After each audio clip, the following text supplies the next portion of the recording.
Hey you guys, what's going on? It's Nitro, welcome back.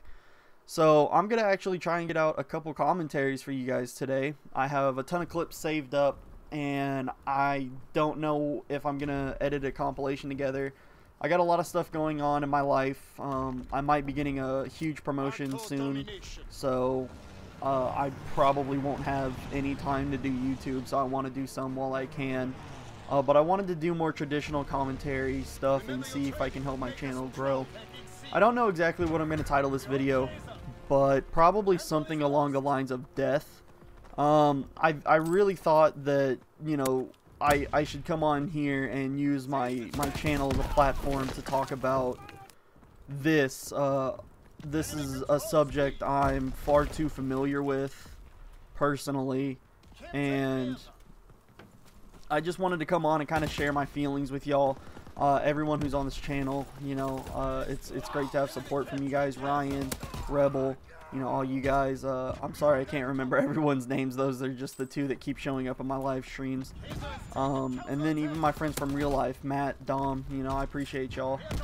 But I wanted to come here and talk about death today. Now, it's a touchy subject. It's not going to be an uplifting commentary or anything like that. I know my channel's more crude humor and fun times with friends, but this, if you enjoy that, I have no problem with you clicking off of this video right now. I completely understand, but I want to talk about this, so let's go ahead and get into it. So with recent events on YouTube, and if you don't know, Charlie Green, who goes by the name Angry Grandpa, passed away recently. And I know I myself had watched the Angry Grandpa channel for a long time, and at first when I saw the video in my subscriber feed, I didn't think it was real. I thought, oh, it's just a clickbait title. He's probably just not going to want to do YouTube anymore. And then come to find out, he actually did pass away. So my heart goes out to Angry Grandpa's family, the Green family, Pickle Boy, Bridget, all of them. My heart goes out to you guys. I know it's hard to lose anyone in your family, and it's unfortunate, but it's something we all have to go through. So send your prayers to them, guys. They deserve it. They're good people. And I was looking at this last night is when I found out that it was real. It was about 2:30 in the morning, and I really wanted to do this commentary over death. And I am definitely no stranger to the subject. I've had best friends murdered. I've had best friends have committed suicide. In fact, just the other day, one of my acquaintances that I know, that me and my brother both know, was at a bar and got stabbed in the parking lot, and he, the sheriff found him in the middle of the road dead the next morning. So, it's a touchy subject for me. Everyone who knows me personally knows I've lost a lot of people in my life, and that's why the ones that I really care about, I keep them close. Yeah, I'm an asshole at times, but I mean, like Dom, I love Dom. I would do anything to protect him. He's my brother, we've been through quite a bit together. You see me miss that headshot there the first time, but I'd do anything to save Dom's life. I'd do anything to save Matt's life. They're two of my best friends, and I can't ask for a better group of friends than them. Dom's helped me through so much, and Matt's always been here for me anytime. And it's tough to find friends like that. So that's why I try to keep them close. Yeah, we have our disagreements and shit happens, but because I know how real mortality is, I try to, keep my best friends close. And it's kind of tough to talk about, but I mean, there's a point where you just get numb to it. I've been to so many funerals and this, and it's sad, but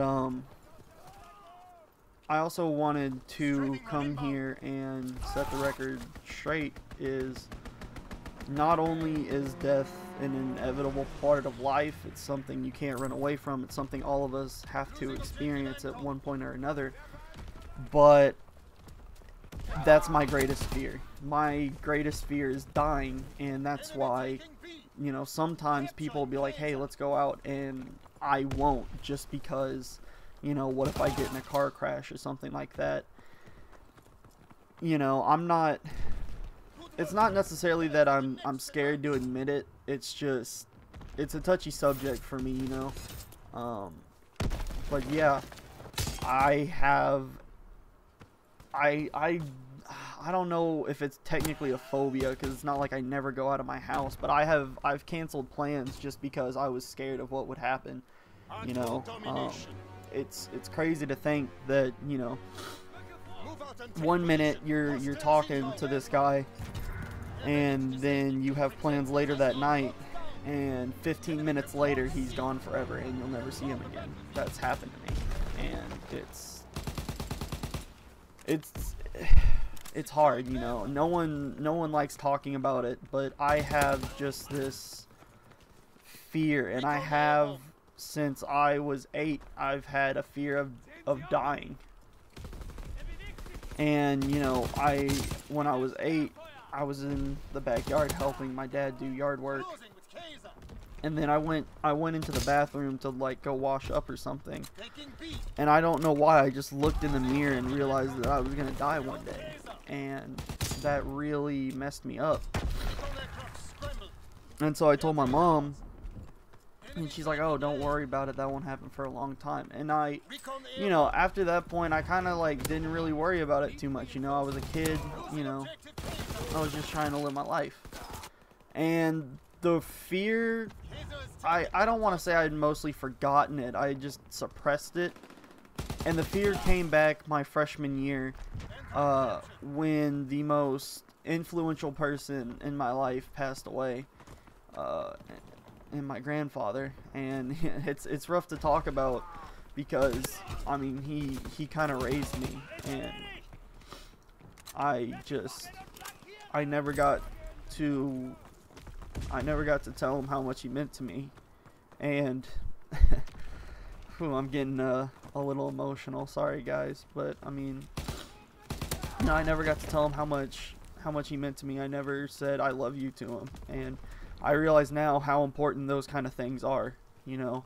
The older you get, the more you realize that you only really get one shot at this, as far as we know, and nothing's guaranteed. And ever since my grandfather passed away when I was a freshman, I've had a really rough time with dealing, not necessarily dealing with death when people die. Like, obviously it hurts and it's unfortunate, but me personally, I don't know, I just have this irrational thing with death, and it comes at like the worst times. Like, I'll be calm, you know, I'll be playing a game, like let's say I'll be playing Siege with Matt, and then all of a sudden it clicks and I'll just get extremely quiet for long periods of time. Matt knows exactly what I'm talking about. Like, I'll be quiet for like 3 straight minutes, and you know, it's not just because I'm focused on the game, but you know, or I'll be laying in bed and I get this overwhelming anxiety, and I start, you know, I start almost having a panic attack. It's not, I don't want to call it a panic attack, because I don't want to be like downplay it to people who actually do have panic attacks and all that. But I mean, I get extreme anxiety when I think about it, and it's tough for me to have to deal with that, you know, on a daily basis, and it does happen daily, and it's something I want to overcome. I want to believe there's something after, and then it's not just like non-existence. And that's how I had thought of it for a long time, which I think as a kid, you know, no kid should have to think about death, you know. No kid should have to think about, oh no, you know, what happens when I die. You know, it's okay for kids to question that, but to really, really think about it and end up, you know, having anxiety over it, and, you know, performing bad in school, and, you know, just almost becoming depressed, and on top of that with everything else that's going on in their life, which is, I'll probably tell my personal life story eventually on this channel, but it's, I just wanted to come on here and talk about, you know, I feel like I can get it off my chest, and I know I have people who will watch this and listen, and, you know, people who care about me, Matt, Dom, for all you people who don't know me personally, I have an extreme challenge, kind of saying how I feel. I'm almost emotionally inarticulate in a way, and it's, you know, it's just hard for me to express how I feel, and just that's just kind of how I was raised. But I mean, I can come on here and I'm watching this gameplay going on right now, and I'm sitting in front of a microphone, and that kind of helps. So thanks everyone for watching. I know this wasn't a extremely nice commentary, but I appreciate all of you watching, and if you stayed to the end, please leave a like, and just know that I love you, all you guys, and if you're new, go ahead and hit that sub button, and I'll see you guys later. Peace.